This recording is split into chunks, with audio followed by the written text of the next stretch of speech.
Moto Morini at the 2025 AIM Expo, Italia down 1937. The 3.5 Rumble. Not the 3.5 that I was eager to see, expecting to see. That was the 3.5 Sport, which we will compare to the Rumble version. One of the Moto Morini representatives told me that the Sport was in an expo in Italy at the time. Doesn't matter though, I kind of fell for the Rumble version. It's not what it seems at first glance. Dark V-twin. It comes with a muffler and a ducktail on the rear fender.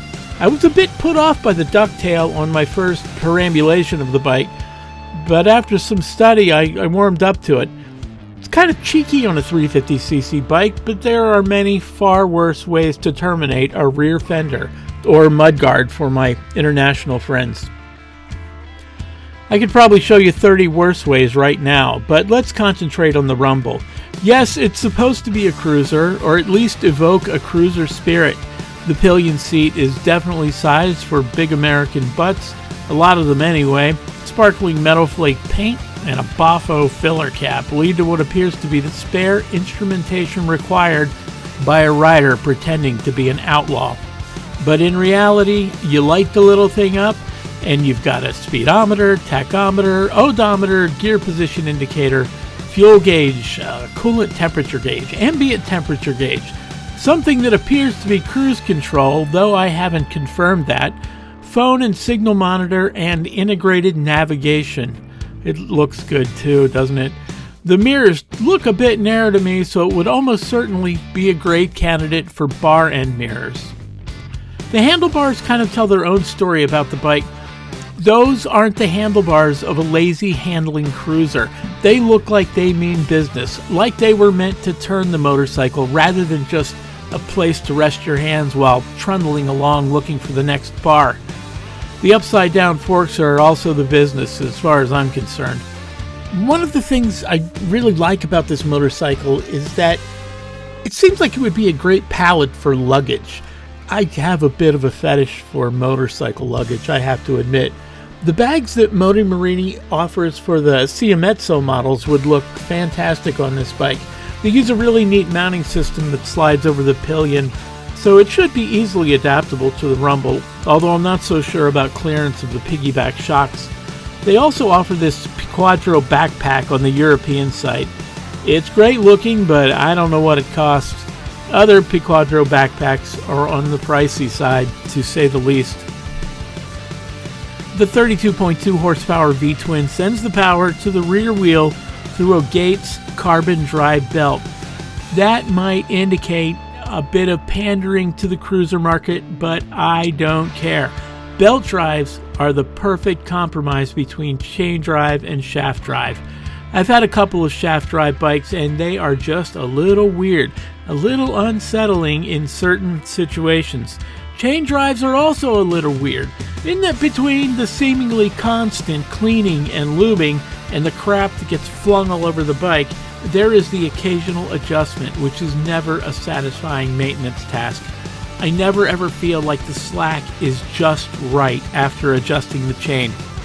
The belt drive on this smaller displacement motorcycle is, for me, one of the greatest selling points.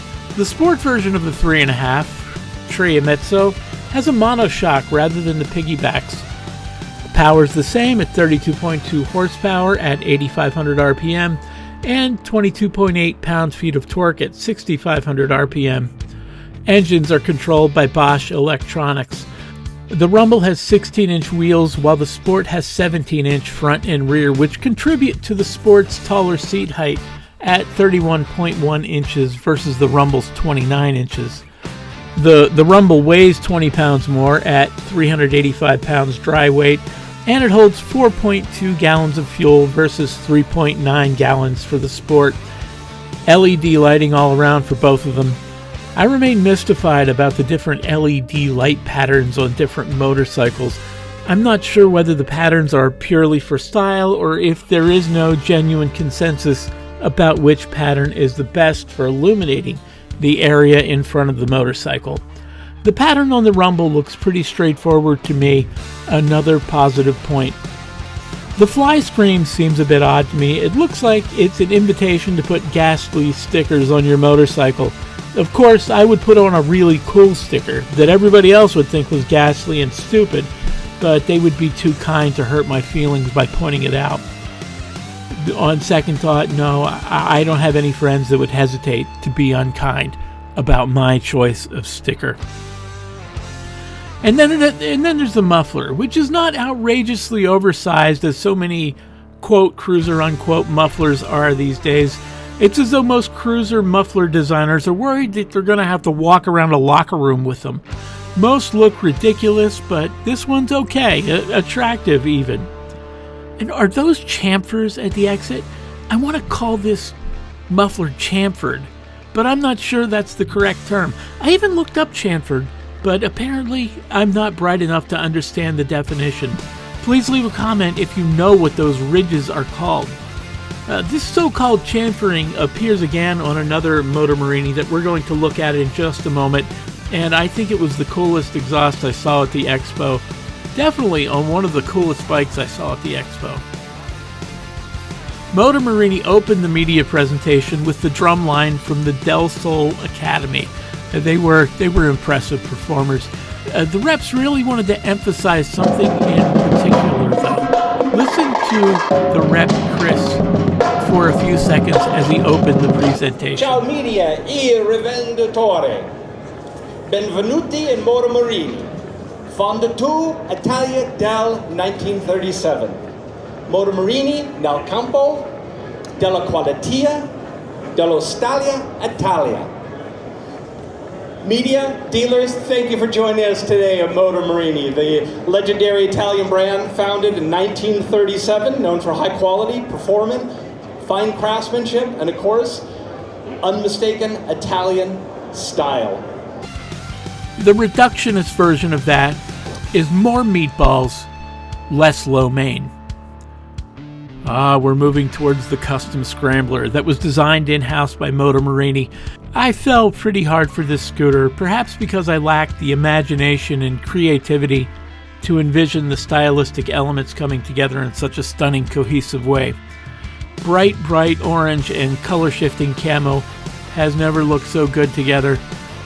Polished, artfully chamfered exhaust that looks like it's ready to strike at the unsuspecting passerby.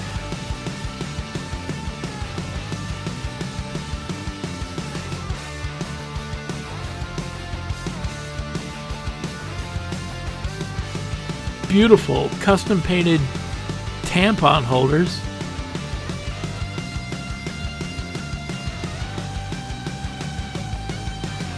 Gold chain, brown seat. Brown seats tug on my heartstrings for some reason. The tank paint is mesmerizing in person. This pimped out scrambler was just spectacular. I loved it.